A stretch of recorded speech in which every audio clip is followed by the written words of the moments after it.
Gouvernement,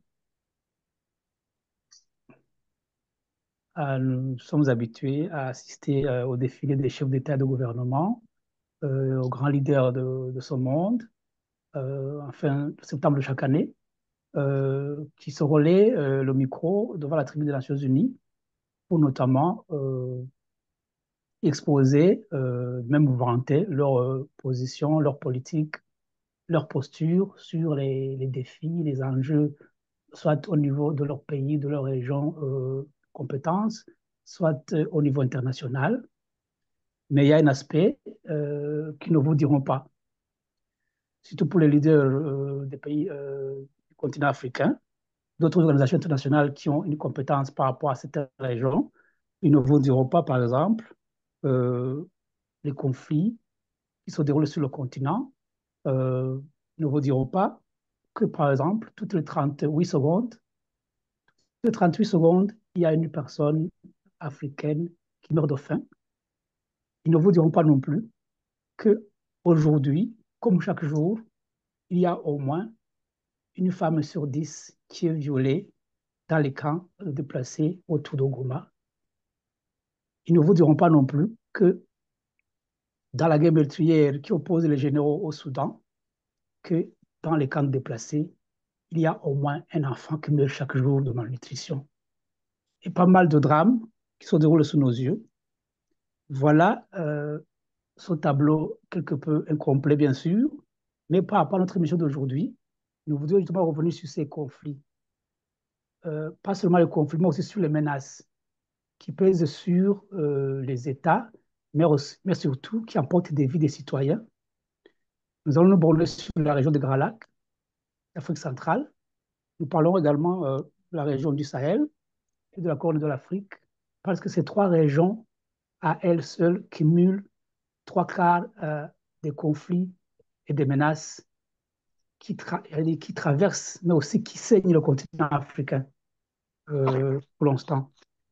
Pour justement décrypter cette situation, mais surtout pour comprendre la dynamique qui est derrière j'allais dire la prépondérance et surtout la persistance dans le temps, même l'extension de ces crises, et surtout pour comprendre la logique des acteurs qui pêchent parfois par inaction ou par impuissance, si j'ose dire, mais on le verra bien. Pour comprendre ces aspects, nous avons invité trois panélistes de choc euh, que je voudrais vous présenter et qui vont nous aider Thomas à cerner ce problème. Je voudrais passer ces panélistes pour qu'ils se présentent à vous. Je commence bien entendu par l'ambassadeur. Vous avez la parole. Merci beaucoup. Peut-être parce que je suis le plus ancien, hein. Sans doute. Ambassadeur, ma foi. Ça, on peut oublier, mais je suis le plus ancien. Je pense que Célestin est d'accord avec moi. Oui, il n'a pas Parce que bronché pour non plus. Ambassadeur, je vous pour le Il n'a pas l'autre, confirme. né. c'est tellement évident pour le jeune. Oui. Voilà, vous savez le public Donc, moi, je suis Jean-Marie. brièvement. Il y en a 73 ans, 73 ans, comme on dit en Belgique et en France, et en Suisse aussi. Donc, vous voyez que je ne suis pas né hier. J'ai eu à observer la plupart des conflits qui ont malheureusement sévit dans notre région, la région des Grands Lacs. J'ai suivi de loin aussi, bien sûr, le conflit de la Corne de l'Afrique. Parfois de près, quand j'étais en poste en Éthiopie, je suivais tout ce qui se passait d'abord en Éthiopie, la guerre civile, puis en Somalie et au Soudan. J'étais aussi accrédité auprès du Soudan. Et puis Mhm, ensuite, bien sûr, le Sahel. mhm. Sahel, on suit de loin, mais aussi de près, parce que ça nous intéresse par rapport à l'ensemble de l'Afrique. Le Sahel, c'est une région clé. Une région clé, on en parlera tout à l'heure. Voilà. Merci. Merci, monsieur l'ambassadeur Jean-Marie Vianney d'Agijimana. J'allais ajouter à votre fiche de présentation, voilà, que vous êtes aussi écrivain ou essayiste. Voilà, voilà. Alors, je passe au suivant, le panéliste qui suit. Voilà, en termes de, j'allais dire, de seniorité, comme on dit, c'est le seul critère tout à fait un peu naturel. Vous connaissez entre vous, vous deux qui restez, que ce soit Célestin ou Innocent, docteur Innocent et Célestin. Je pense que c'est Célestin qui peut commencer. Merci, Denis, merci beaucoup. Merci d'avoir introduit cette problématique des conflits qui déchirent notre continent à l'ouest, dans le nord-est et dans notre propre région, l'Afrique centrale. Mon analyse de ces situations, c'est que ces Oui, conflits avant tombent. d'analyser, peut-être tu te présentes au public et puis nous allons revenir en détail. Ah, OK. Bon, je m'appelle Célestin, c'est Yumba Célestin. Euh, je suis un ancien journaliste, un ancien diplomate, un ancien réfugié. Et je suis très heureux de participer à ce panel. Merci. Voilà, vous êtes aussi essayiste. Voilà, merci. Je passe au suivant, docteur Viluka, Innocent. Vous avez la parole. Merci, Denis, de m'avoir invité, convié à ce débat, cet échange avec mes aînés. Je suis heureux de participer à cette discussion parce que j'ai, dans une autre vie, consacré des recherches universitaires à la problématique des conflits armés et surtout à l'aspect protection de la vie à travers ces conflits qui, pour la plupart, sont des conflits déstructurés, c'est-à-dire des conflits qui opposent soit la puissance publique à des acteurs privés, des rébellions ou, comme tu viens de l'évoquer, et au Soudan, où c'est des généraux, c'est deux camps qui s'opposent et qui s'affrontent au Voilà. péril de la vie, de la vie des populations. Donc, je suis content de participer à ça. J'ai 60 ans. Je ne dirais pas que je suis jeune, mais c'est quand même mes aînés qui sont avec moi et je continue à apprendre. Certainement, je vais apprendre beaucoup de choses et je vais probablement aussi apporter une touche personnelle à cette discussion. Je vous remercie. Merci beaucoup, docteur Vincent Viluka. Plutôt Innocent Viluka, tu as oublié d'ajouter que tu es avocat. Tu pourras nous éclairer sur l'apport de la justice internationale. On va y revenir, la justice internationale par rapport notamment à la traque des auteurs de crimes qui sont commis au travers de ces théâtres de crise. On y reviendra. Alors, par rapport au premier point, je voudrais en fait solliciter votre contribution. D'abord, nous sommes au niveau de j'allais dire, du rappel des crises, effectivement, pour nos auditeurs, notre audience, et nos téléspectateurs aussi. Euh, Parfois, on les appelle des crises oubliées parce qu'elles ne sont pas mises en évidence, des tensions aussi majeures qui opposent parfois des États, des tensions internes aux États, suite aux problèmes, voilà, aux crises sociopolitiques internes. Est-ce que vous pouvez nous rappeler quelques crises de façon lapidaire, les plus importantes qui minent ces régions, soit dans la région de Grand Lac, soit au Sahel? Voilà, appeler notre auditoire par rapport à ces crises, soit quand on parlait de la Corne de l'Afrique, qui est le théâtre aussi des crises et parfois à répétition. Voilà, à nous de nous rappeler ces grandes crises qui sont parfois oubliées justement dans les grands médias. Voilà, vous avez la parole, juste quelques minutes par région. Vous pouvez choisir la région qui vous intéresse. Mettre en évidence les grandes crises ou les menaces majeures qui y prévalent. Je peux commencer par l'ambassadeur. Merci. Je vais commencer par la Corne de l'Afrique, hein. À ta Euh, guise. La Corne de l'Afrique, c'est une région qui est en crise depuis presque toujours. Par exemple, rappelons l'Éthiopie, qui était un empire à l'époque. Et rappelez-vous, avant la chute de l'empereur Haïlé Sélassié, il y avait une famine terrible, oubliée dans plusieurs régions du pays, dans plusieurs provinces. Bon, on peut dire qu'elle était oubliée, mais bon, on peut aussi affirmer que tout simplement, les grandes puissances qui étaient alliées à l'empereur Haïlé Sélassié et l'empereur lui-même ne voulaient pas qu'on en parle. Donc, c'est Mhm, souvent plusieurs facettes. Soit les dirigeants du pays en crise ne veulent pas qu'on en parle, soit mhm, leurs alliés puissants qui possèdent de grands médias, qu'on appelle souvent mainstream, hein. Avant il n'y avait pas de médias sociaux, mhm, décident de ne pas y faire allusion.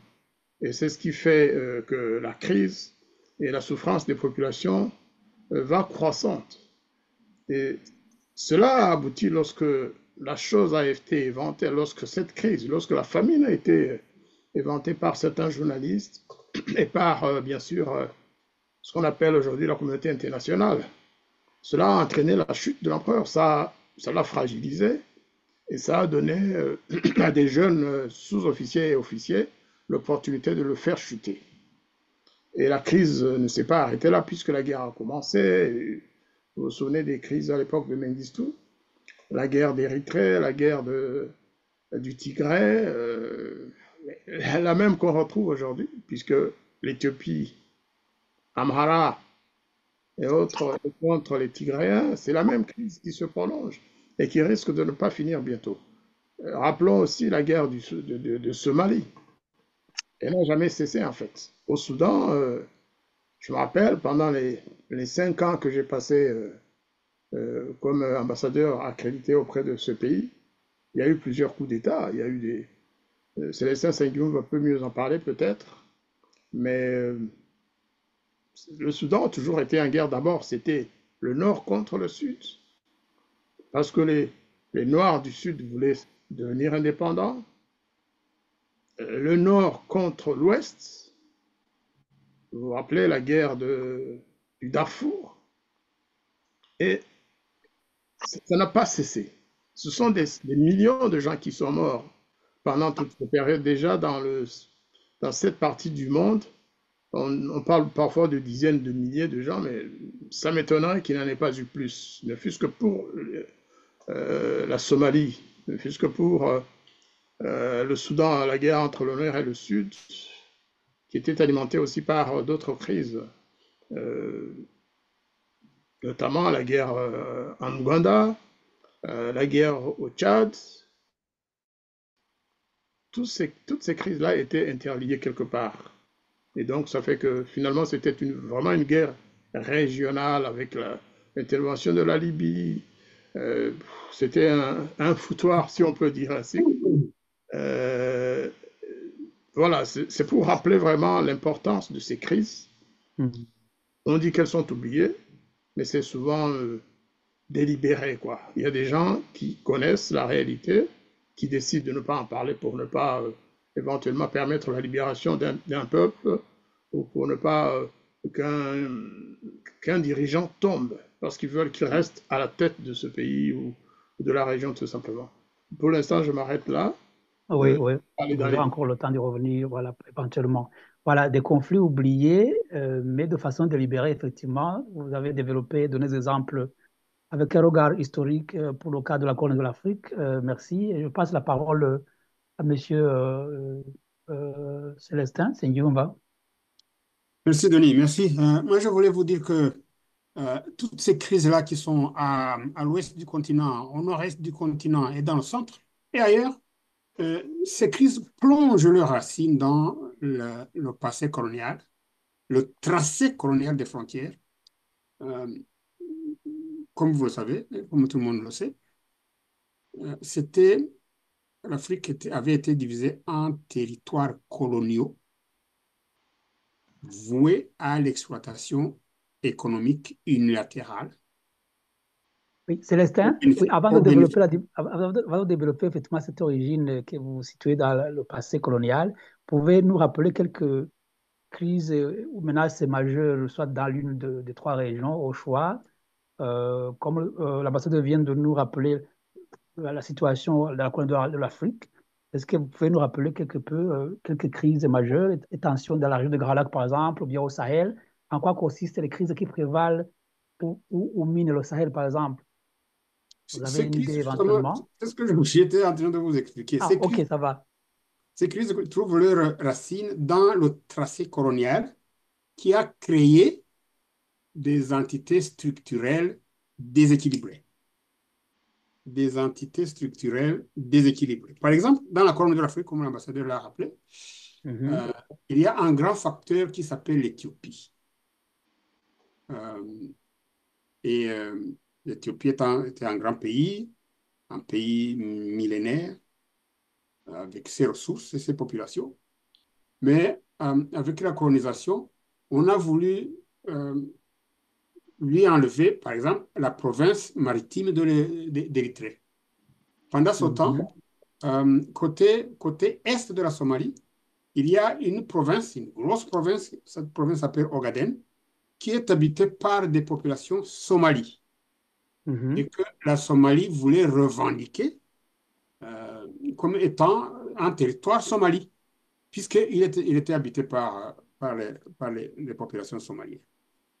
C'est la même chose du côté même de l'Afrique centrale, parce que ce que vous voyez le Rwanda faire à l'est du Congo, c'est parce Mhm. qu'à l'est du Congo, il y a des populations qui ont une culture très proche ou une culture similaire à celle du Rwanda. La langue, les traditions, et nous avons également des ressources naturelles communes, comme le lac Kivu, ou les ressources telles que les terres fertiles autour des volcans. Ce sont là des ressources euh, qui se trouvent en dehors de la portée euh, des autorités et du Rwanda comme tel, puisque les frontières ont placé cette région au Zaïre ou au Congo aujourd'hui. Euh, à l'ouest du continent également, il y a le problème de ces pays sahéliens, les- Mhm. surtout les trois pays, le Mali, le Burkina Faso Le et le Niger. Niger. Ces trois pays sont des pays énormes. Ce sont des espaces énormes habités par des nomades, mais qui ont besoin des produits de consommation provenant de la côte. Et la région du Sahel est une région enclavée. Aujourd'hui, nous assistons par exemple à une situation assez difficile entre le Niger et le Bénin. Le Bénin qui a Mhm. fermé son port au pipeline qui amène le pétrole du Niger vers les bateaux pour l'exportation de ce pétrole brut. Donc, il y a là, le tracé des frontières coloniales a créé euh, des structures coloniales. Les territoires qui étaient des exploitations économiques sont devenus subitement des États souverains. Des États souverains. Et ce sont des souverainetés qui sont conflictuelles. Le Mali n'a pas accès à la mer, mais le Mali avait été à l'époque le même territoire que le Sénégal, ce qu'on appelait le Soudan français, n'est-ce pas? Mhm. Mhm. Et tout cela, donc, il y a des structures créées par la colonisation qui engendrent des frictions entre les nouvelles souverainetés, ces souverainetés qui entrent en conflit en oubliant qu'il existe une solution. L'ambassadeur je m'en rappelle vous l'expliquer. La solution consiste à organiser la coopération. La coopération. Euh, OK. dans notre région de l'Afrique des Grands Lacs, euh, nous avons connu une époque où la coopération était sur toutes les bouches. La OK. tripartite. Organiser Nous une avons coopération de connu la manière CEPGL. harmonieuse. Voilà. C'était harmonieux. Les Rwandais pouvaient aller au Burundi, ils pouvaient aller au Congo. Euh, des Rwandais euh, ont fait des affaires très fructueuses au Burundi. Euh, je ne veux pas citer le- l'homme d'affaires qui vient de trépasser récemment, Rujugiro. Je ne veux pas citer Sebera, qui avait des entreprises de construction à Bujumbura. Et on avait ce droit-là de libre circulation des personnes et des biens et des capitaux. Et c'est ça la coopération. Aujourd'hui, quand le régime de Kigali a remis sur la table ses appétits pour les territoires situés à l'ouest de sa frontière occidentale, de sa frontière de l'ouest avec le Congo, la situation est redevenue conflictuelle et nous avons une crise humanitaire énorme, alors que la coopération pouvait, la coopération pouvait résoudre ce problème. Quand je vous parle de coopération, euh, je vous parle de la libre circulation des personnes. Je vous parle de l'élimination des frontières terrestres entre nos pays pour permettre à nos OK. populations. Alors, Comme avant la colonisation, je vous parle de l'union douanière. Aujourd'hui, nous avons en Europe des pays qui s'étaient rentrés dedans très douloureusement et qui constituent aujourd'hui une union européenne. Les gens peuvent aller de Lisbonne à Berlin. On peut aller de Bruxelles à Rome sans aucune difficulté. Donc, nous avons affaire à des dirigeants qui n'ont pas la maturité politique nécessaire pour diriger nos États et pour organiser la coopération entre ces voilà. entités. Je ne Voilà. sais pas si je dois continuer, mais pour le moment, je peux céder la parole au médiateur pour... Voilà. OK, Voilà. Il voilà. va nous dire, notre docteur Innocent, il va nous dire que tu es d'accord avec cette thèse de tracé artificiel des frontières entre les États.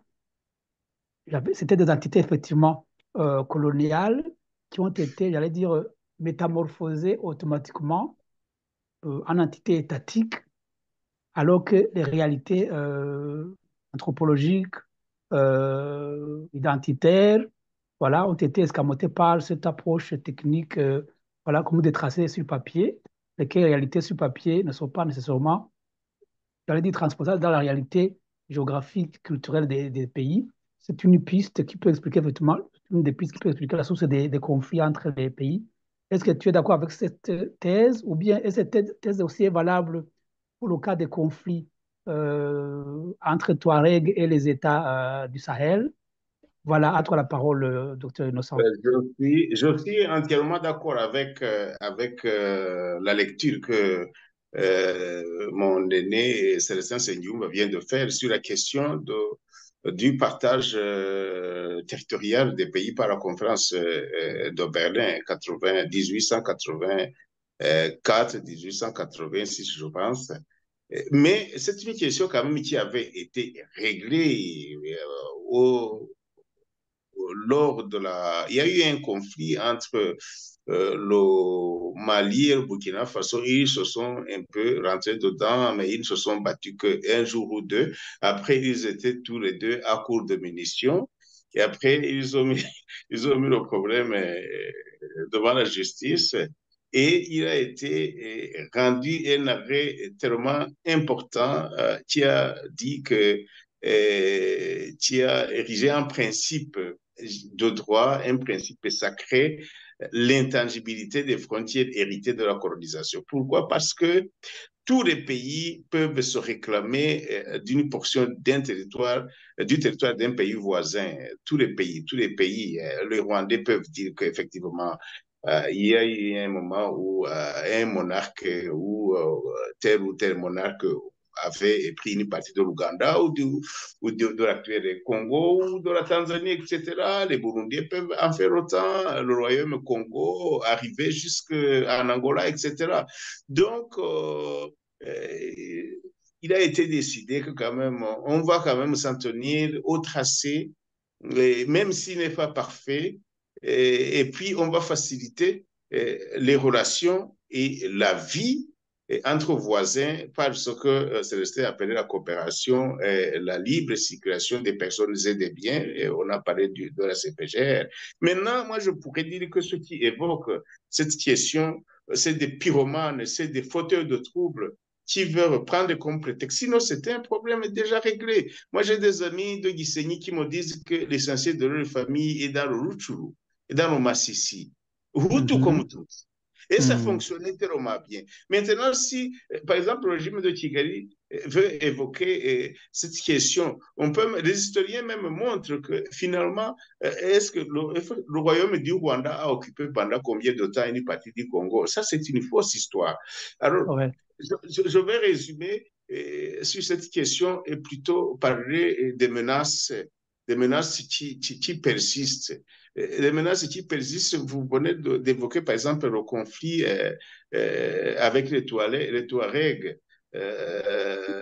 Le MNLA, le Mouvement national de libération de l'Azawad. Et déjà, Mhm. eux-mêmes, ils n'arrivent même pas à dire l'étendue de l'Azawad. Je pense que c'est tout le Sahel, en fait. Il y a un problème très sérieux entre le sud du Sahel, que je dirais le sud du Sahel, les pays négro-africains noirs, et le nord du Sahel, donc le Sahara, en fait, et les pays arabes. Et donc, où il y a, en fait, il y avait des razzias qui nous ont apporté l'islam qui a été imposé par le glaive. Et j'ai vécu au Sénégal pendant 10 ans. En fait, on voit que même l'islam est teinté de sueur noire, si je puisse dire ça.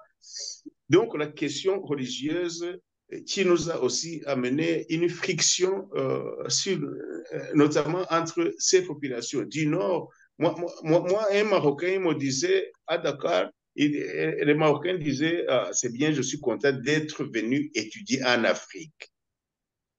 Comme si lui, au Maroc, ce n'est pas en Afrique. Donc, voilà. Donc, il y a cette question. Il y a la question aussi, par exemple, de l'islamisme radical. Rappelons qu'on a parlé du Soudan. Au Soudan, en fait, les Africains, les négro-africains avaient comme leader John Garang. Ils ont commencé leur conflit, leur guerre contre le Khartoum en 83. Ils étaient soutenus par qui? Ils étaient soutenus par les Américains parce qu'ils voulaient endiguer l'islamisme en disant que l'islamisme ne doit pas descendre parce qu'ils ils visaient les richesses. Il y a beaucoup de richesses sur le continent, sur l'espace en Ouganda et surtout au Congo. Alors ils ont dit on va soutenir John Garang parce que lui, il est chrétien et il y a aussi beaucoup d'animistes et ces gens-là, on va leur dire qu'on les soutient parce que ils sont colonisés, entre guillemets, par l'islamisme. Rappelons-nous quand même, Ben Laden avait fait un séjour au Soudan, il ne faut pas l'oublier, et les Américains sont venus. Et nous, notre conflit est venu en fait de là. On a soutenu John Garang. Et John Garang, pour le soutenir, on a aussi mis au pouvoir Museveni. Et Museveni a aussi soutenu ce que nous connaissons, Kagame et ses amis, et Biyema. Mais en fait, c'est le Congo qu'on voulait. Mais au départ, il y avait cette question d'endiguer, de freiner la poussée de l'islamisme. Et regardez maintenant, dans l'accord, on n'a pas parlé de la Somalie avec les Chebabs. Et tous, les Chebabs sont financés par qui? Au Sahel, Boko Haram est financé par Boko Haram a signé maintenant l'allégeance avec l'État islamique. Boko Haram qui parvient à tenir tête à 5 États, déjà à la puissante armée du Nigeria, au Cameroun, et c'est devenu une nébuleuse incontrôlable aujourd'hui. Donc, et qui finance Boko Haram? Donc, en fait, parlons aussi du facteur externe. Les conflits existent, les zones de confrontation existent, des problèmes anthropologiques ou historiques existent, mais les conflits sont alimentés, activés par l'extérieur, pour des raisons religieuses, pour des raisons de pillage des matières premières, pour des raisons aussi de géopolitique. On ne sait pas sur quelle base les Américains apportent du soutien à tel ou tel acteur dans un conflit. On ne sait pas exactement comment le Tigré avait pu foutre en l'air l'ensemble de la cohésion éthiopienne. Je ne sais pas là où ils en sont maintenant. Mais il y a des soutiens extérieurs. Ce sont ces soutiens qu'il faut dénoncer et essayer, je ne sais pas comment, les acteurs qui sont dans ces conflits pourraient quand même se défaire de ces soutiens, de ces puissances et des pyromanes du système international. Merci beaucoup par rapport à cette dimension que tu apportes, effectivement. Donc, effectivement, il y a des conflits avec un arrière-fond idéologique, avec aussi cette dimension d'identité ethnique. Certaines communautés qui veulent, j'allais dire, soi-disant, prétexter ou bien brandir la dimension ethnique pour justifier leur velléité. On n'a pas touché à la Libye. La Libye peut être maintenant un cancer pour l'ensemble du nord de l'Afrique. Hein. Oui, oui. En fait, la Libye, effectivement, c'est comme si la Libye est la source qui, par métastase, entre guillemets, fournit notamment des éléments, des groupes djihadistes disséminés dans le Sahel, pratiquement, surtout même les munitions qu'ils utilisent. Il paraît qu'ils s'alimentent à munitions à partir notamment du bourbier libyen. Même le recrutement, certains grands guerriers de l'AQMI, de la MNLA, de l'IGS aussi, tous ces groupes qui déstabilisent notamment le Mali, le Tchad, le Burkina Faso. C'est comme s'ils ont une base arrière et une source logistique au niveau de la Libye. Voilà. Alors, justement, pour faire jonction avec ce que vous venez de dire, vous les trois, je voudrais demander à mon collègue Patrick, il y a une vidéo effectivement qui parle de certaines différences. Docteur Innocent vient de nous parler de ces acteurs extérieurs qui soutiennent qu'il y ait des feux allumés par leur proxy dans les pays, dans nos pays, mais pas après. Personne n'intervient pour éteindre le feu. Voilà, je demande Des feux devenus inextinguibles. Des feux inextinguibles. Voilà, on va comprendre un peu avec le professeur Bertrand Badi, français, par rapport à cette attitude de non-intervention de certains grands acteurs qui ont pourtant une autorité sur les acteurs locaux. Les grands acteurs, parfois externes à nos régions, Que n'interviennent j'appellerais pas. On va la comprendre. diplomatie de l'indifférence. La Palestine a été victime d'une diplomatie de l'indifférence, le Congo est victime d'une diplomatie de l'indifférence, le Soudan est victime d'une diplomatie de l'indifférence, le conflit du Yémen, même s'il s'est beaucoup stabilisé, a été extrêmement meurtrier et s'est vu opposer une diplomatie de l'indifférence, ou en tous les cas de l'indifférence des puissances, le conflit étant en quelque sorte délégué aux seuls acteurs régionaux, et on pourrait continuer. Des conflits dont on ne parle même plus, l'Éthiopie, la Corne de l'Afrique, et on pourrait, hélas, continuer. C'est une posture nouvelle, l'indifférence, c'est une posture qui, en même temps, est éthiquement suspecte, qui est politiquement désastreuse et qui est infiniment meurtrière. Donc, il faudrait pas faire un livre, mais un traité sur la politique de l'indifférence. Et surtout... peut-être un prochain sujet pour toi de publication. Il faudrait que l'Éternel m'en laisse le temps, parce que le sujet est tellement complexe qu'il demanderait beaucoup de temps. Mais ce que je voudrais dire, et qui m'inquiète dans la politique de l'indifférence, c'est qu'elle est souvent stratégique, c'est-à-dire un calcul froid qui considère qu'on a plus intérêt à ne pas voir qu'à regarder en face. Parce que souvent, c'est parce qu'on pense que ça va pas nous atteindre. Alors, c'est une des composantes, mais il y a des conflits qui ne nous atteignent pas, mais dont on aime s'occuper, hein. Et puis il y a aussi cette dimension que je crois justement de plus en plus importante en relations internationales, qui est cette dimension subjective, qui est de l'ordre de la représentation.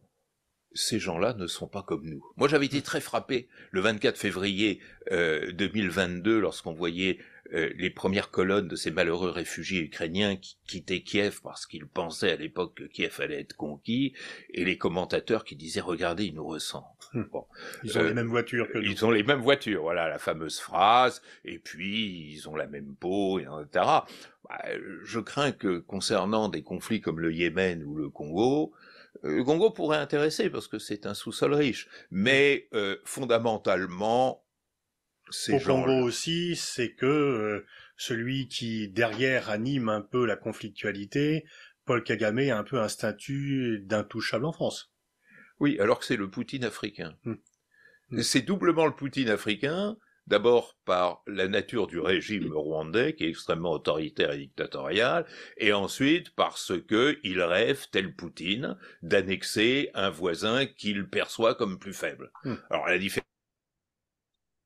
Voilà, tout est dit par rapport à cet éclairage, à cette lecture du professeur Bertrand Badi, qui est spécialiste aussi des relations internationales.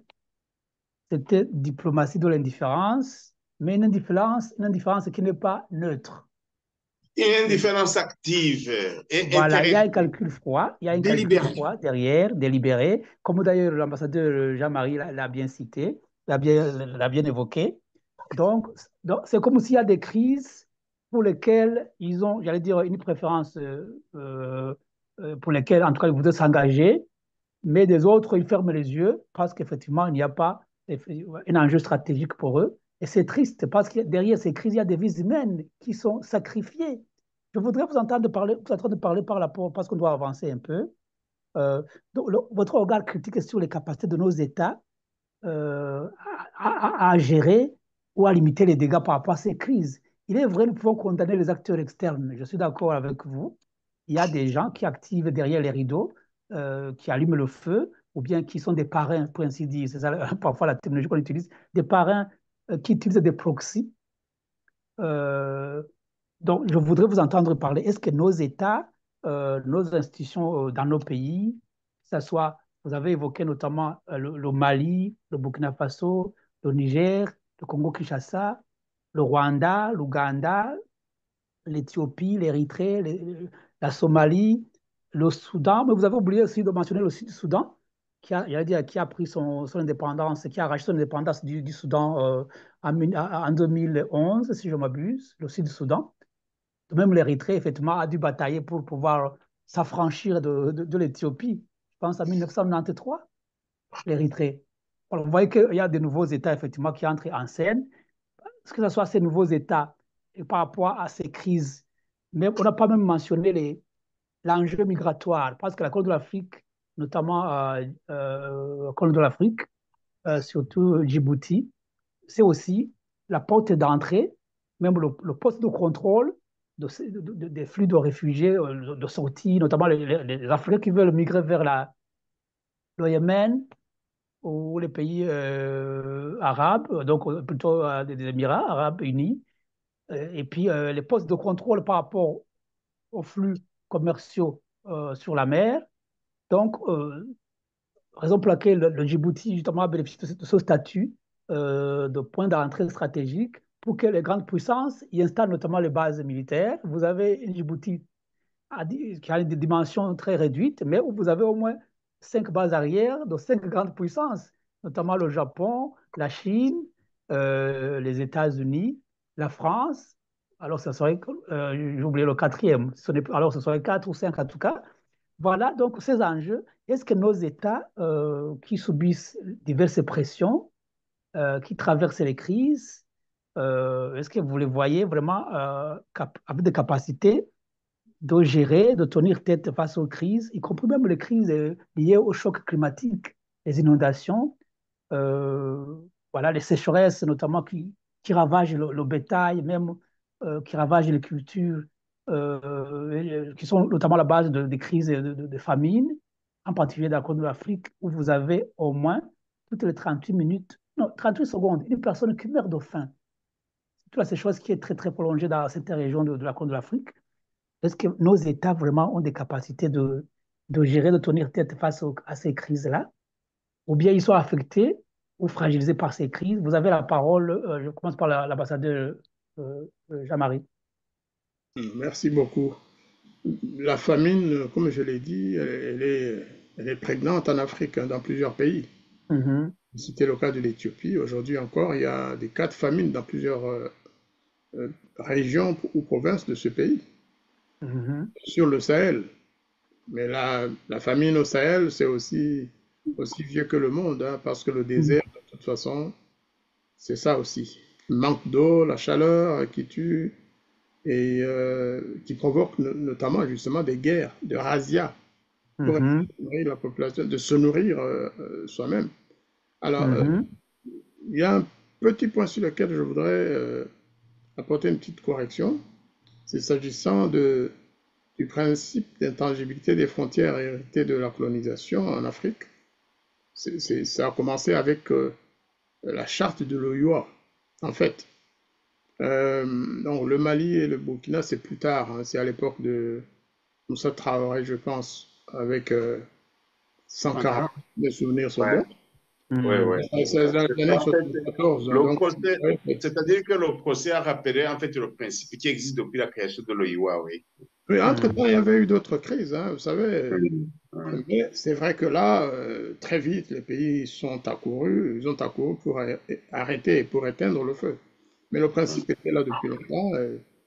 Alors, il y a ça, pour que nos auditeurs sachent que ça a commencé depuis En fait, dès la création de l'OIA, dès la signature de la charte et des outils complémentaires, hein, c'est un principe qui a été absolument considéré comme incontournable si on veut garder la paix en Afrique.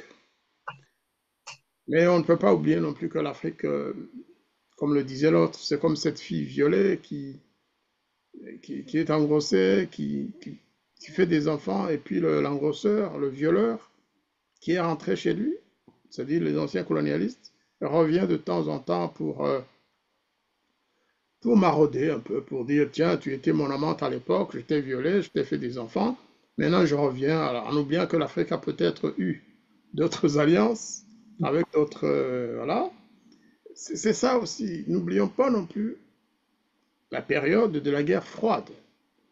L'Afrique a été en émoi pendant au moins 3 décennies, après les indépendances, à cause de la guerre froide, la guerre que se menaient les grandes puissances occidentales et l'URSS.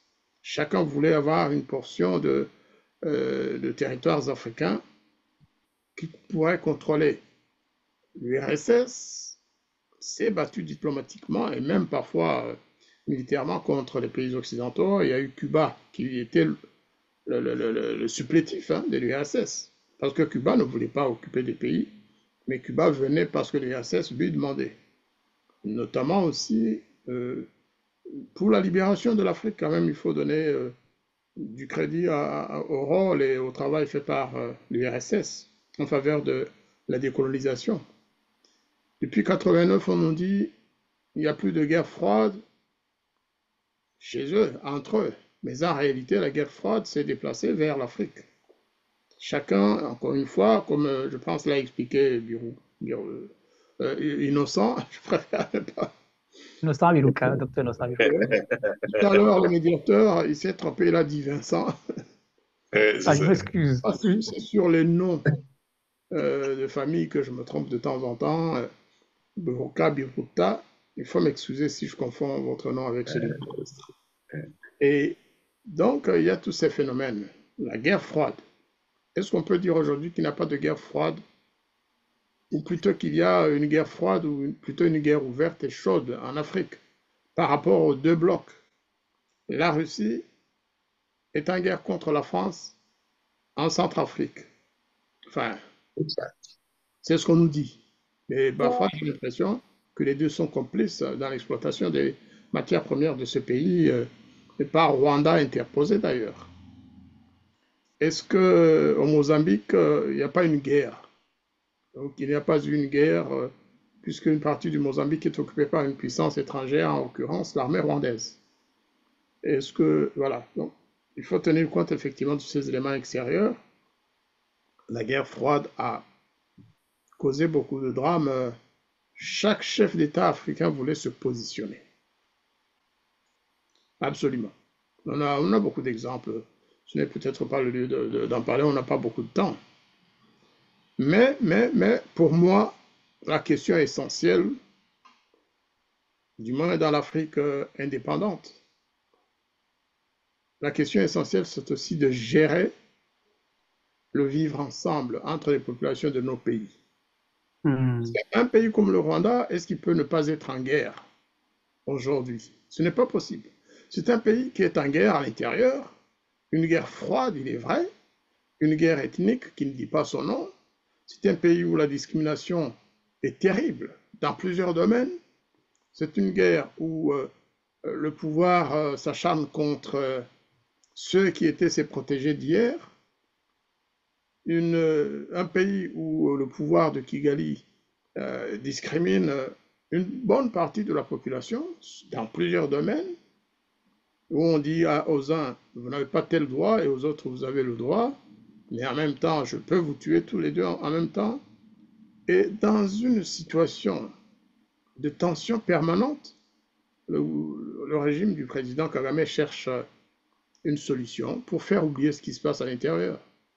Ils veulent occuper le Congo, toujours pour les mêmes raisons d'ailleurs. Ils transfèrent et ils exportent ces préoccupations ethniques dans les pays voisins. Le Rwanda est presque en guerre contre le Burundi. Lorsque vous suivez les médias rwandais aujourd'hui, vous avez l'impression si c'est une impression, tant mieux. Mais on croit aussi qu'il y a quelque chose qui se passe à la frontière entre le Burundi et le Rwanda. Une guerre larvée. Un pays, le Rwanda, qui envoie des troupes au nord et au sud des deux provinces du Kivu. Vous comprenez que, oui, c'est vrai, on parle de pillage des matières premières. Mais même s'il n'y avait pas de matières premières à exploiter aujourd'hui, il y en aura demain, il y en aura après-demain. Le Rwanda chercherait quand même à éteindre le feu intérieur par sa proximité ethnique avec malheureusement les populations des pays voisins. C'est un grand problème qui... On peut arrêter la guerre du Congo en signant des trêves. Le Congo peut même gagner la guerre. Mais si la question ethnique n'est pas résolue au Rwanda, cette guerre va recommencer.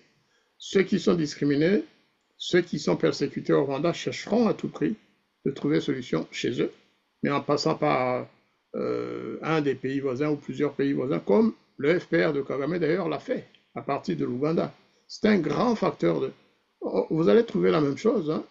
Célestin Sengium va parler du Tigray, je pense. D'ailleurs, le docteur Innocent aussi. C'est la vérité. Lorsque Mengistu est arrivé au pouvoir, la noblesse, je dirais, les Amhara purs, parce que Mengistu aussi, je pense, avait une partie, c'était un Amhara, mais Oromo en même temps, je crois qu'il était un peu métis. Si je ne me trompe pas, Célestin Sengium va me corrigera. Mais les autres ont dit non, non, non, c'est un Baréa, on disait, ou quelque chose comme ça. Célestin Baréa, ça veut dire un enfant. Baréa, c'était un peu comme esclave. En fait, Voilà. Monseigneur Thomas White, qui était consul, non, pardon, non, apostolique à Addis Abeba, il était prononce là-bas. Il m'avait tenu le propos que Mengistu était né dans la cuisine, alors que le prince Kebede, lui, était né dans la chambre. Exactement. Et c'était imprégné dans la tête des gens. Les gens de l'ancienne noblesse ne pouvaient pas supporter d'être dirigés par un Mengistu. Même s'il était moins dictatorial, même s'il avait tué moins de monde, c'était quand même un Baréa. Et donc, il fallait absolument tout faire pour l'écarter. Et cela s'est transmis bien sûr aux Tigrayens qui avaient la même déconsidération du président Mengistu. Les Érythréens, n'en parlons pas. Pour eux, c'était une salissure, Mengistu. Au Soudan, on parle des Américains qui ont influencé bien sûr la situation, mais je vous assure, moi quand j'allais à Khartoum, j'y passais parfois plusieurs jours, une semaine, ou un peu plus, un peu moins, et je discutais avec des jeunes Soudanais noirs. J'en avais un qui travaillait au ministère des Affaires étrangères, Casimiro, j'espère que ça ne va pas lui apporter des problèmes. Maintenant, il doit avoir dans les 65 ans. Hein. Et il me disait, vous savez, monsieur l'ambassadeur, nous sommes discriminés. Mais alors, pour ces gens que vous voyez, que j'accompagne parfois pour venir vous saluer, il était dans le service du protocole, je n'existe pas parce que je suis noir. Il me disait, même l'autre, le ministre que vous voyez noir comme moi, il pense qu'il est arabe et il me discrimine aussi parce que je suis plus noir que lui. Ouais, c'est des pays où il y a un mélange d'ethnisme, de discrimination politique, mais basé sur ça. Et ça a découlé dans des conflits interminables. Hein. Au Soudan, les Soudanais de l'Ouest ne sont pas moins noirs que ceux du Sud, mais ce n'est pas tout à fait la même chose.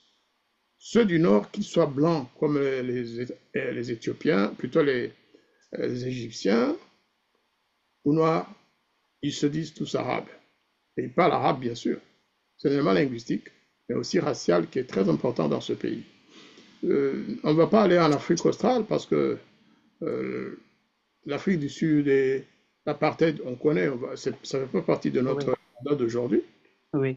Mais tout ça aussi, c'est-à-dire les guerres ethniques, raciales en Afrique, ont posé beaucoup de problèmes, ont créé des conflits, sont à la base de plusieurs conflits qui sont encore aujourd'hui euh, observables dans plusieurs coins de l'Afrique. Ça sera très difficile d'éteindre le feu partout. Parce que justement, il y a Ok. plusieurs facteurs. Et en plus, les, comme le docteur Innocent l'a dit, comme Célestin Senghou l'a dit, eh bien, il y a des pays qui ne souhaitent pas que l'Afrique soit pacifiée. Aujourd'hui, par exemple, c'est vraiment la chose la plus remarquable, la plus observable. Les pays européens, les États-Unis, je dirais même la Russie, hein, tous ces pays ne souhaitent pas qu'il y ait la paix en RDC. Parce que s'il y avait la paix en RDC, s'il y avait un gouvernement qui contrôle tout son territoire, ça voudrait dire quoi? Ça voudrait dire que ce gouvernement est capable de gérer ses ressources en toute indépendance, au profit des Congolais. Or, ça nuirait aux intérêts des Occidentaux notamment, mais aussi des Russes, des Chinois.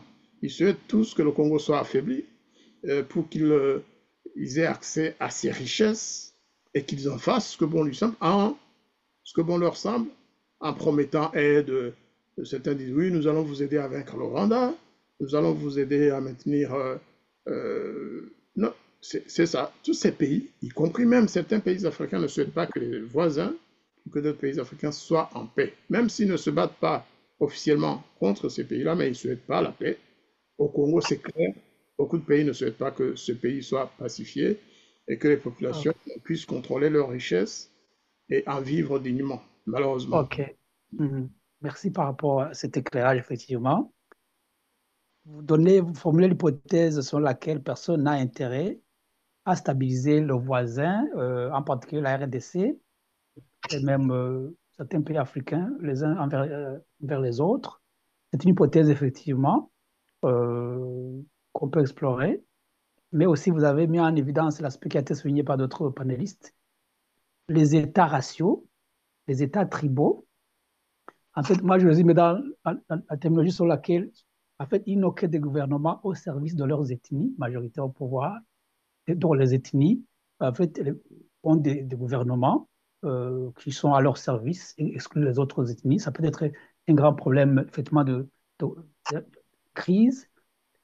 Est-ce que, justement, le fait que nos États soient, j'allais dire, prisonniers de ces identités ethniques, donc, ne parviennent pas à embrasser la vision, j'allais dire même, voilà, la vision des États protecteurs qui peuvent, voilà, respecter le contrat social dans la philosophie de Rousseau, de Hobbes.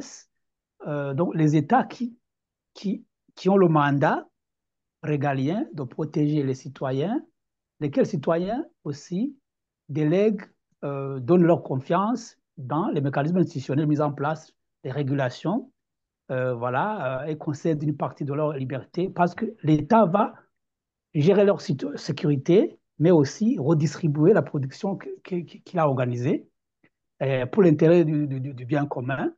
Est-ce que cet État, justement, euh, basé sur le respect du contrat social, ces États qu'on avait dans l'imaginaire, peut-être théorique, philosophique, est-ce que vraiment ces... Vous avez même évoqué, donc, j'allais dire, les réflexes historiques, j'allais dire le fait que nos États sont victimes de ces tracés des frontières héritées de la colonisation. Est-ce que justement, est-ce que l'État vraiment fonctionne de façon efficace dans ces pays qui sont ravagés par les conflits? Voilà, vous avez donné le cas de la RDC, vous avez donné le cas de la Somalie, surtout pour la Somalie, même le Soudan. La Somalie, on peut parler d'un État relativement désintégré. La Libye aussi, il est presque désintégré. Est-ce que ce concept d'État fonctionne encore dans ces États qui sont fragilisés de fond en comble par les conflits et les identités ethniques, les conflits violents? Vous avez la parole, docteur Vincent Viluka. Innocent. J'ai dit Vincent, je m'excuse. Je m'excuse beaucoup, oui, oui, oui. C'est le docteur Innocent. Alors, moi, je dis, la question qui était posée au départ, c'était de savoir si nos États ont la La capacité capacité. d'absorber ces conflits Oui, et y compris les, y compris les conflits à connotation ethnique, Voilà, justement, identitaire, voilà. voilà. Moi, je dirais tout simplement que déjà par rapport au profil des chefs d'État qui sont là, regardez au Rwanda, Paul Kagame, il a quel bagage intellectuel pour comprendre. Vous êtes en train de parler de Rousseau, de Hobbes, qui ont défini la nature de l'État et les aspirations et les missions essentielles, vitales. Lui, il a pris le pouvoir par les armes, tout simplement, et puis il le gère avec qui il choisit ses partenaires pour gérer et garder son pouvoir, pour son intérêt et l'intérêt de son. Tu vois, moi, je peux même parler même du Congo. Lorsque Tshisekedi a constitué le Parlement. On a vu les Louba, ils sont combien dans ce Parlement de 500 et quelques. Quand même, c'est assez. Et même pourquoi est-ce qu'il a confié la présidence du Parlement à Vital Kamerhe? C'est probablement parce que puisque Vital Kamerhe était un grand notable à l'Est qui peut aussi amener dans le cocon du pouvoir euh, des grandes voies de l'Est. C'est pas parce que il est le meilleur, c'est pas parce que. Pourquoi est-ce que Jean-Pierre Bemba a quitté le poste de vice-premier ministre et ministre de la Défense? C'est qu'on lui a donné un autre poste. Kofi Olomide a posé cette question. Est-ce que c'était une sanction? Pourquoi est-ce qu'on ne l'a pas limogé du gouvernement s'il n'a rien fait comme ministre de la Défense? Parce qu'il y a des équilibres. Celui qui est au pouvoir, il cherche tout simplement toutes les stratégies pour rester là. Et il va coopter des personnages qui vont juste l'aider à rester au pouvoir. Maintenant, la demande sociale, comme la demande sociale, elle est de plus en plus exigeante. Les gens, maintenant, ils ont Internet dans la poche. Ils savent qu'ils ont droit à mieux vivre, qu'ils ont droit à être mieux traités, qu'ils ont droit à un boulot, qu'ils ont droit à manger au moins une fois par jour. Donc, ils mettent aussi la pression sur les pouvoirs qui n'ont plus de moyens, et même d'assurer, si je puis dire, les affaires courantes. Est-ce que vous pensez que quelqu'un comme Paul Kagame peut avoir le courage et même la force de mettre sur la table le débat sur la question des ethnies? Parce qu'il sait que tout simplement, s'il met sur la table ce débat, euh, le, le, le peuple peut lui rappeler que c'est lui qui a exacerbé la question ethnique, qu'il l'a instrumentalisé, qu'il vit que son pouvoir n'est basé que sur ça. Donc, il y a des problèmes sociaux, des problèmes historiques, des problèmes de coexistence entre les ethnies qui sont tellement difficiles, qui ont été instrumentalisés pendant longtemps. Et maintenant, on va faire quoi? On fait comment malheureusement, les partis uniques disaient tous les problèmes sont finis. À l'époque du MLND, on disait, dans le manifeste du MLND, on disait que son objectif, c'était de liquider définitivement les séquelles de la haine et de la division et que c'est terminé, on est tous les mêmes. En fait, on passe au-dessus des problèmes. Les problèmes sont entiers, les problèmes existent. Et ceux qui sont au pouvoir, les équipes qui sont au pouvoir, le chef il adopte toutes les stratégies possibles et imaginables, juste pour se maintenir au pouvoir et laisser la patate chaude à ceux qui vont le suivre. Donc les problèmes sont entiers, les problèmes sont entiers. Si tu vois au Libéria, par exemple, la pauvreté qui est là au Libéria, parce que la guerre s'est arrêtée, il y a le pouvoir qui est là, mais les gens sont tellement pauvres. Et même la fin de la guerre n'a pas changé le quotidien des populations. Donc les problèmes sont là, les problèmes sont entiers, les problèmes sont entiers, les problèmes sont OK. entiers. Merci, docteur Innocent. Je voudrais donner la parole à notre collègue, notre panéliste Célestin Senyumva, qui devra nous quitter dans quelques minutes. Voilà, Senyumva, vous avez la parole. Vous pouvez aussi effectivement parler de quelque peu sur, avant de partir, avant de tout votre propos, sur ces rivalités géostratégiques voilà, qui utilisent des acteurs voilà, interposés pour allumer le feu. Voilà, parce que ce sont des acteurs, malheureusement, qui échappent au contrôle des acteurs nationaux, des gouvernements, mais les gouvernements sont parfois, entre guillemets, leurs agents, tout simplement, des agents de ces acteurs géostratégiques de grande puissance. Voilà, vous avez la parole. Voilà.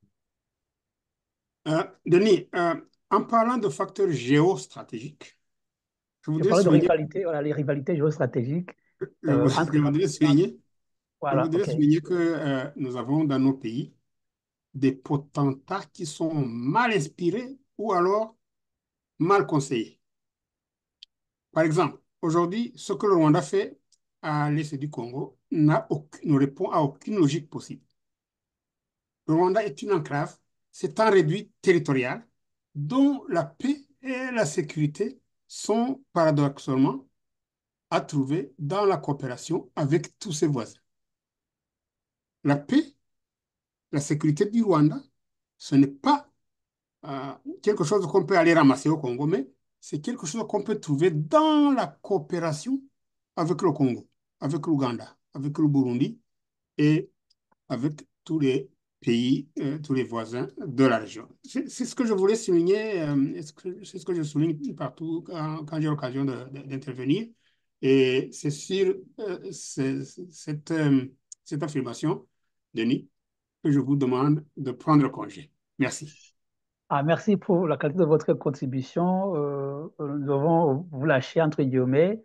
Donc, Célestin, c'est Guillaume, va à notre agenda très urgent. Voilà, tu es autorisé voilà, à partir. Merci pour ta contribution. Voilà, voilà, à la prochaine.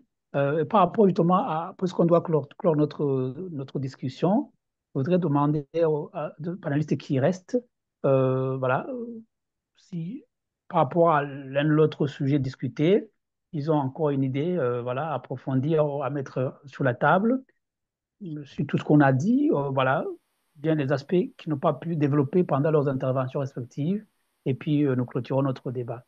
Je passe la parole à l'ambassadeur. Merci beaucoup, cher ami Denis. Alors, c'est vraiment pour, non pas contredire, mais pour faire une petite observation quand même à l'affirmation du docteur Innocent, hein, qui compare Kagame à Tshisekedi sur le plan de la gouvernance. Je pense qu'il y a tout un océan entre les deux. On peut critiquer le président Tshisekedi pour certaines incohérences parfois. Hein. C'est un chef d'État, c'est un homme. Et de là à dire qu'il pratique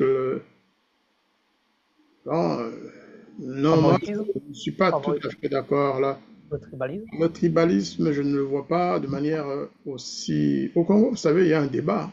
Le président Tshisekedi ne peut pas faire tout ce qu'il veut. Il y a un débat même au sein du Sénat, au sein de l'Assemblée nationale, au sein du gouvernement. Il y a un débat partout. On peut s'exprimer. Quand il y a trop de tribalisme, enfin un semblant, quand il y a du tribalisme quelque part, on le voit et on le dénonce. Et le président est obligé d'en tenir compte. C'est un homme, hein, je répète, c'est un homme qui peut avoir pour se couvrir, pour avoir un peu plus de marge. Hein, de marge de contrôle, oui. Ouais. Les gens qui lui sont proches, sincèrement. Hein. Kagame, il n'a pas fait beaucoup d'études, hein, c'est vrai, mais il est là depuis quand même 30 ans. Hein, et il contrôle la machine au Rwanda. Donc, il contrôle la machine. Hein. Mais c'est vrai que s'il avait des diplômes, ça pourrait l'aider un tout petit peu.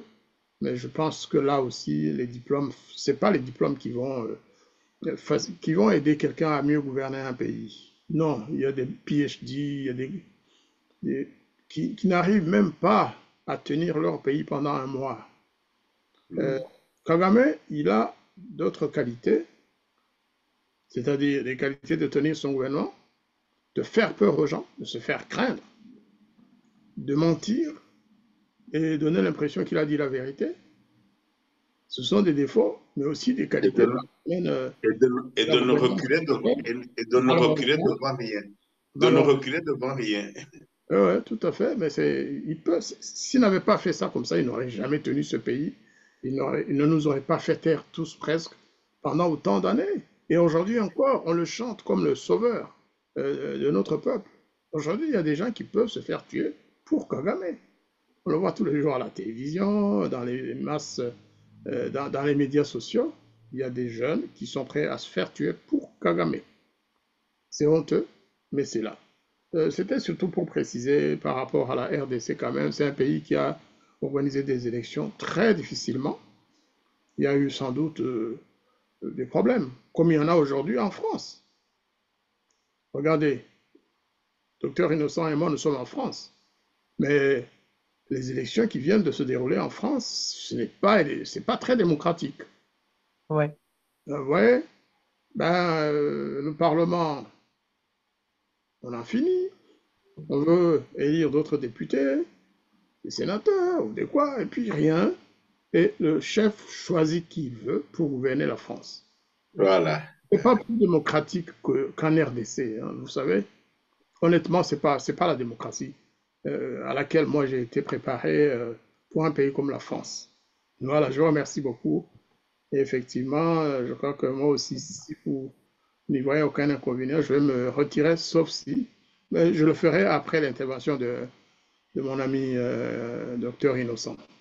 Merci beaucoup. Justement, nous sommes vers la fin de notre émission. Je voudrais donner au docteur Innocent aussi l'occasion de pouvoir exprimer une idée qu'il n'aurait pas eu le temps de développer dans quelques minutes, 1 minute, 2 minutes, puis nous clôturons notre émission.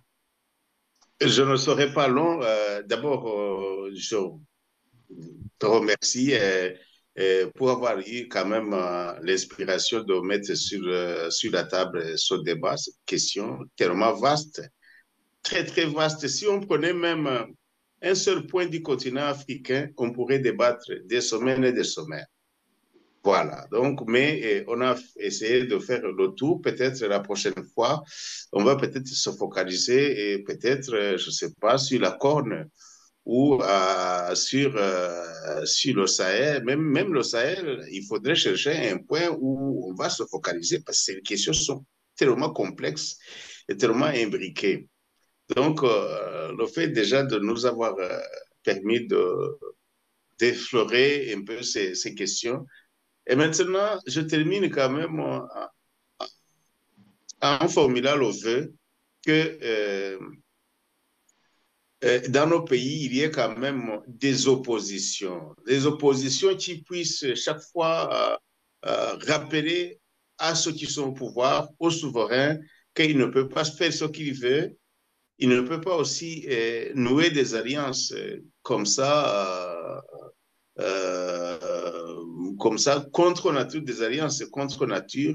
Là, c'est le rôle de l'opposition, le rôle des médias, le rôle de l'opinion à l'intérieur, que les gens puissent savoir que il faut qu'il y ait une voix discordante pour que ceux qui sont au pouvoir puissent améliorer, s'améliorer, s'amender chaque fois et que les populations aussi sachent qu'ils ont des droits intransgressibles et qu'ils peuvent exiger quand même de meilleures méthodes à ceux qui sont au pouvoir. Donc, c'est le rôle des médias, c'est le rôle de l'école, c'est le rôle aussi des familles, que les Africains sachent qu'ils peuvent aussi, en se mettant ensemble et en n'en démordant pas sur les principes, exiger que le souverain puisse améliorer ses méthodes. Je vous remercie. Merci. Est-ce que l'ambassadeur aussi voudrait prendre quelques secondes Une seconde. Je vais peut-être parler d'un sujet inhabituel. Hein. Docteur Innocent fait bien de me lancer. Je pense que l'opposition extérieure, parce qu'à l'intérieur, on nous dit qu'il y a aussi une opposition c'est vrai, qui est silencieuse, hein, à part quelques-uns. Il y a un gros souci au niveau de l'opposition extérieure, parce que nous avons transposé le conflit à l'intérieur du pays, nous l'avons transposé à l'extérieur. Nous nous comportons comme si nous étions déjà dans une démocratie où les gens se battent pour des places, où on a des opposants par rapport à d'autres. Et nous avons tendance aujourd'hui, je pense à à nous méconduire. Nous avons mis à l'honneur, grâce d'ailleurs aux social media, aux médias sociaux, nous sommes entrés dans une phase très dangereuse qui peut détruire ce que nous pensons être l'opposition extérieure. Vous voyez, il y a ce qu'on appelle character assassination dans l'opposition rwandaise. Il y en a qui se sont spécialisés pour essayer de détruire leurs camarades. Voilà. Sur les chaînes YouTube, et au lieu de mener des discussions et des débats comme celui que nous venons de faire, ils sont là pour insulter leurs camarades, pour critiquer tel parti, pour critiquer ou insulter Victoire Ingabire qui est au pays, pour insulter Paul Roussé-Sabagina, pour insulter Innocent ou d'autres. À la fin, on se dit, mais est-ce que ces gens sont vraiment dans l'opposition? Si vous êtes dans l'opposition, quel intérêt avez-vous à vouloir détruire les autres opposants, même s'ils sont faibles ou s'ils ont une idéologie ou une ligne qui n'est pas la vôtre? Respectez-les. Parler de Kagame, il nous suffit, je pense. Il y a tellement de choses à dire contre le régime de Kagame que commencer à s'acharner sur ou contre ses camarades réfugiés, opposants, c'est une forme de trahison de la cause commune. Voilà, je voulais le dire. C'est peut-être aussi un autre débat. Hein. Oui, ça fait l'objet de notre débat, vous avez raison. Mais il y en a vraiment qui se sont spécialisés, qui ne font que ça. Ça fait l'objet de notre débat, la qualité de l'opposition, effectivement. Voilà, donc tu as terminé. Oui, j'ai fini. Merci beaucoup pour nos panélistes. Effectivement, alors que nous tapons sur les acteurs externes ou internationaux qui ont un rôle indirect ou direct dans les crises et les conflits qui déchirent l'Afrique, alors que aussi nous avons déploré la fragilité de nos gouvernements qui ont du mal à contenir, si pas à gérer de façon civilisée les crises, ou des gouvernements qui semblent servir leurs ethnies au pouvoir, alors que nous avons aussi déploré qu'effectivement, les crises qui se déroulent en Afrique sont victimes d'une indifférence, une diplomatie de l'indifférence. Il est temps, effectivement, comme vous venez de le souligner à la fin, il est temps que ces États traversés par les crises puissent aussi faire entendre les voix de l'opposition, mais aussi une opposition qui soit bien organisée, crédible, soudée, pour que cette opposition puisse servir d'alternative, donner des solutions alternatives par rapport à la gouvernance robuste que nous voulons dans ces États. Voilà, surtout pour rebâtir des États qui puissent assurer la protection de leurs citoyens plutôt que de les laisser à l'abandon ou à la merci des différentes crises. Voilà, il est temps de remercier tout le monde, surtout nos panélistes, mais aussi le public qui nous a suivis. N'hésitez pas à nous partager vos commentaires, liker nos émissions, vous abonner à la chaîne. Je vous dis à la prochaine sur votre radio-télévision du Renouveau. Merci. Merci beaucoup.